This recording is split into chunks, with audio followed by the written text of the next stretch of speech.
Hi friends, இன்றைக்கி நம்ம பார்க்க போகிற ரெசிபி மட்டன் சுக்கா. எப்படி செய்யலான்னு பார்க்கலாம் வாங்க. இதுக்கு போனோடு உள்ள மட்டன் நல்லாயிருக்கும். ஸோ போனோட மட்டன் வாங்கிக்கோங்க. அதை நல்லா வாஷ் பண்ணிக்கோங்க. வாஷ் பண்ணி குக்கரில் தண்ணி, மஞ்சள் தூள், உப்பு, மிளகு, சீரகம் சேர்த்து நல்லா வேக வச்சு எடுத்துக்கோங்க. வேக வைக்கிறதுக்கு ஒரு 20 to 25 நிமிஷம் ஆகும்.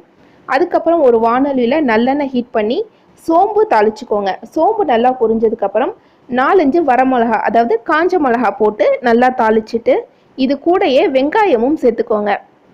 அந்த வெங்காயம் ஈஸியாக வேகிறதுக்கு லேசாக உப்பு போட்டிங்கன்னாவே ஈஸியாக வெந்துடும். நல்லா வதக்கிக்கோங்க.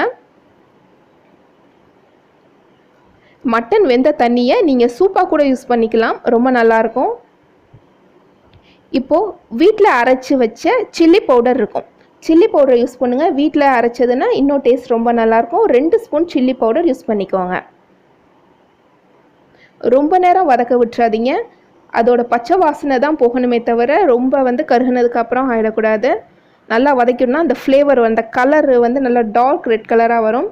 அதுக்கப்புறம் 1 ஸ்பூன் அளவுக்கு மல்லித்தூள் சேர்த்துக்கோங்க. மல்லித்தூள் அந்த சுக்காவோட கிரேவியை நல்லா கெட்டியாக்கிரும். போட்டு நல்லா வதக்குனதுக்கப்புறம் வேக வச்ச மட்டனையும் போட்டு நல்லா வதக்கி விட்டுருக்கோங்க.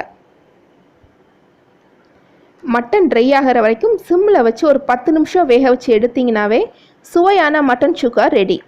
இந்த ரெசிப்பியை உங்கள் வீட்டில் ட்ரை பண்ணி பாருங்கள் ஃப்ரெண்ட்ஸ். எப்படி இருந்துச்சுன்னு எங்களுக்கு சொல்லுங்கள். மறக்காமல் ஸ்மைலி சமையல் சேனலுக்கு சப்ஸ்கிரைப் பண்ணுங்கள். Thank you friends.